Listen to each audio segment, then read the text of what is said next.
History is a graveyard of empires, and some of the greatest empires we ever built were not made of stone, but of iron and steel. At the dawn of the 20th century, humanity entered an era of profound arrogance. We had harnessed the power of fire, coal, and steam.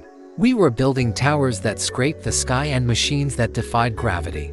For the first time in our existence, we looked at the untamed wilderness of the earth, and we believed we had conquered it. In the shipyards of Belfast, a monument to this hubris was being forged. Her name was RMS Titanic, and she was the largest, most complex moving object ever created by human hands. To understand the tragedy of the Titanic, you must first understand the sheer, terrifying scale of her existence. She was a mechanical leviathan weighing over 46,000 tons. Beneath her luxurious decks, in the dark, sweltering belly of the ship, an army of men shoveled 600 tons of coal every single day into roaring furnaces. They fed a beating heart of steel that produced 50,000 horsepower. Above deck, it was a palace of dreams. Intricately carved grand staircases, glittering chandeliers, and first-class dining rooms designed to make the wealthiest people on Earth forget they were floating on a hostile, unpredictable ocean. The press, the public, and the architects themselves engaged in a dangerous delusion. They looked at her double-bottomed hull and her watertight compartments, and they declared her practically unsinkable. It was a statement of profound disrespect to the forces of nature. When the Titanic set sail on her maiden voyage on April 10, 1912, slicing through the deep blue waters of the Atlantic, she was more than just a ship. She was humanity's ultimate challenge to the ocean, a defiant claim that man had finally mastered the sea. But nature is not a machine. It does not negotiate. It does not care about our engineering, our wealth, or our arrogance. As the wealthy passengers drank champagne and danced in their warm, glowing ballrooms, just inches away, separated only by a thin layer of steel, was a freezing, pitch-black void. The North Atlantic, a crushing and forgiving abyss that has existed for hundreds of millions of years. The passengers felt invincible.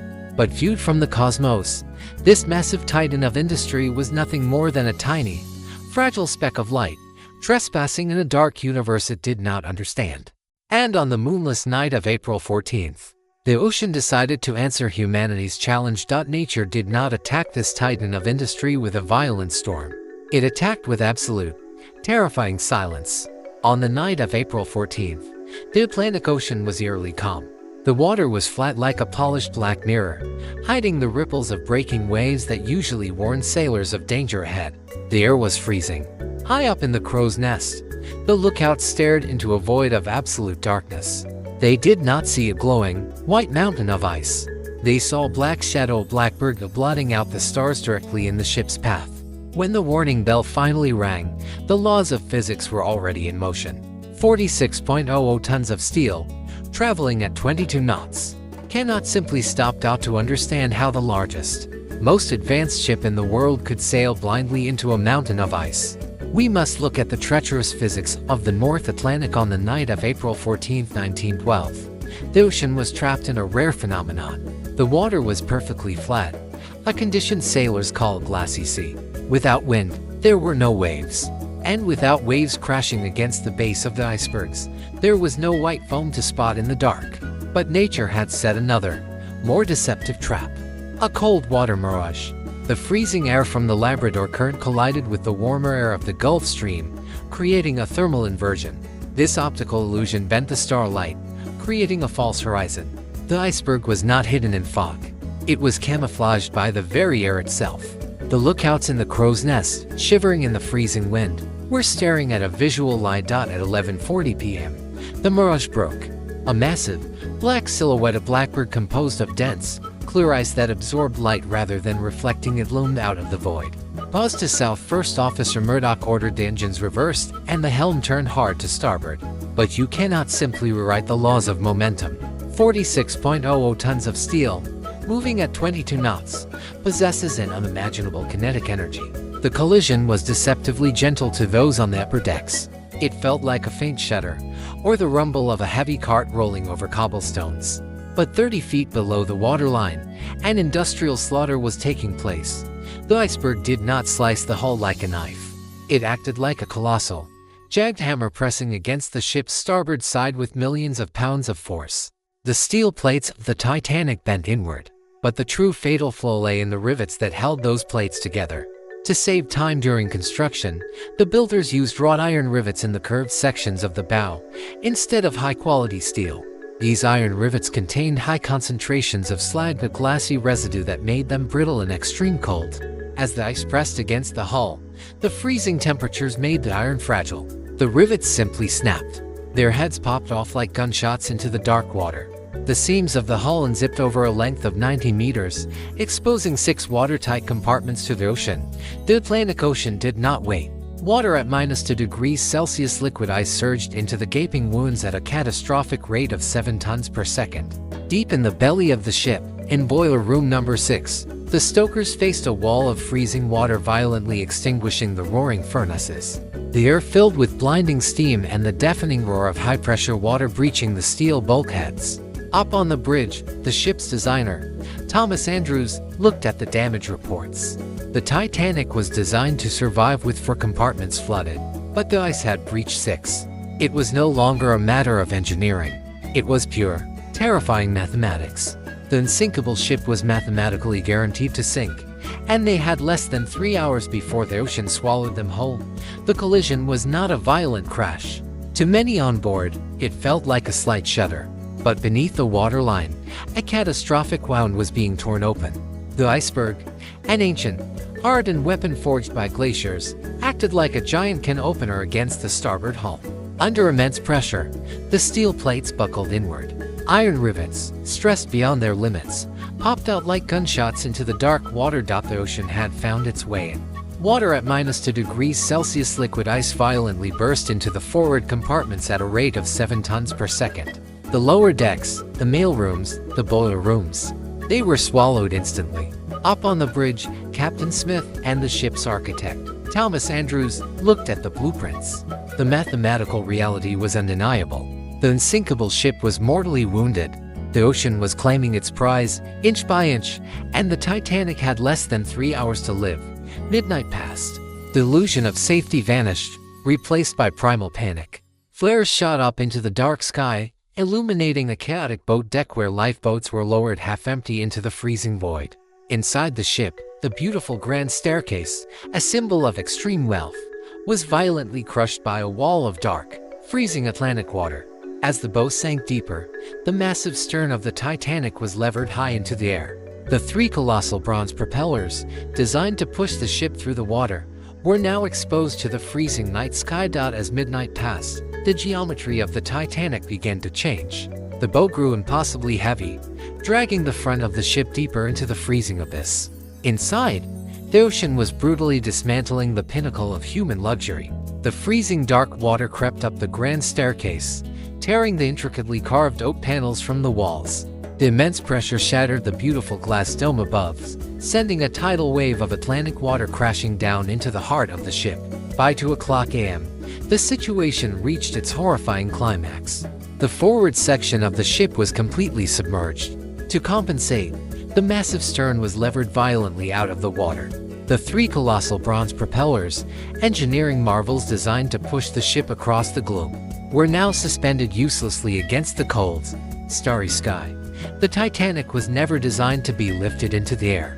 Tens of thousands of tons of steel, machinery, and coal were now suspended at a terrifying 25-degree angle, supported by nothing but empty space.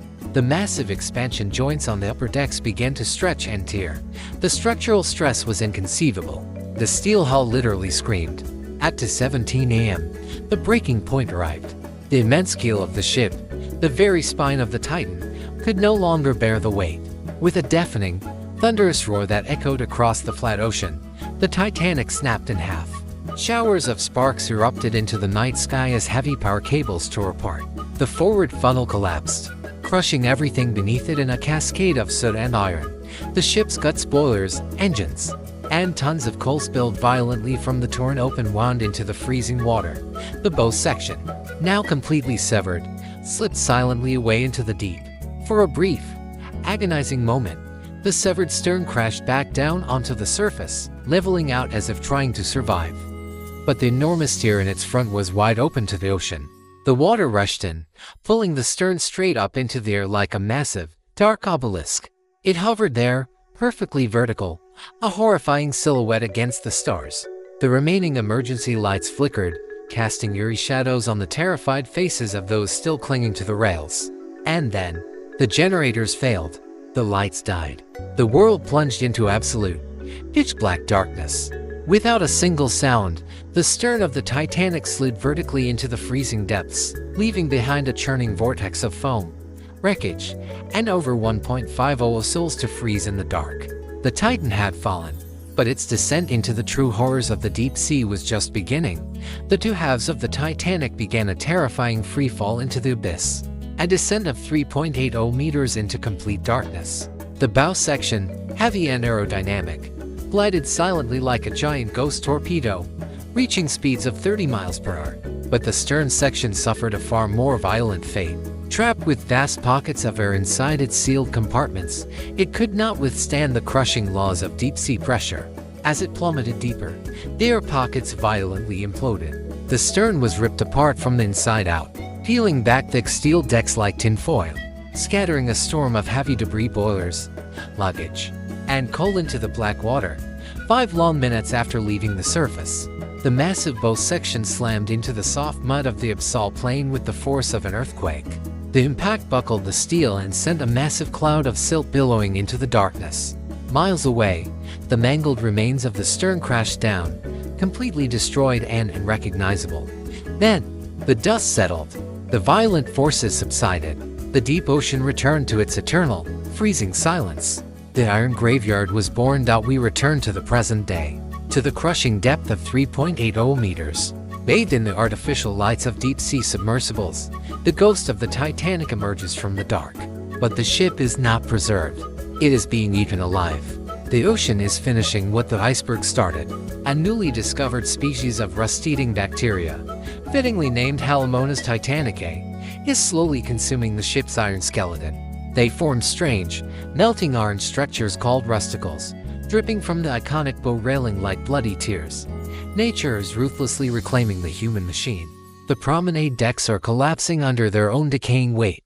The captain's bathtub, once a symbol of luxury, sits exposed in a ruined, rusting shell. Scientists estimate that within the next few decades, the massive steel hull will completely collapse.